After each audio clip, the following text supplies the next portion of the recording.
মাত্র পারো তোমার পিতাকে মুক্তি দিতে।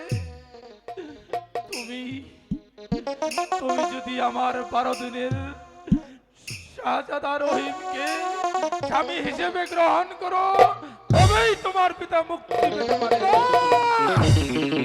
স্বীকার করিস নি মা? স্বীকার করো মা, না মা, স্বীকার করো মা, আরে তুই স্বীকার স্বীকার করো, করিস নি মা? স্বীকার করো মা। না, আমার এই রহিমের অসম্ভব। জীবন ভিক্ষা দাও মা, আমার রহিমের জীবন ভিক্ষা মা, দাও।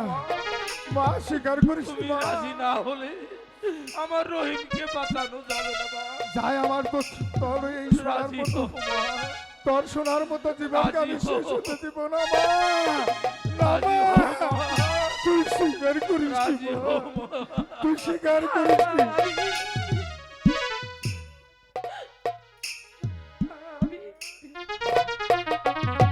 না, আমি আপনার প্রস্তাবে রাজি। আমার তাপিত প্রাণ শীতল করলি মানব। জল্লাদ, বলুন তুমি এই জাহাপনা, মুর্তজির সাহেবকে মুক্ত করে দাও। বেশ, আমি তাই করে দিচ্ছি। মা।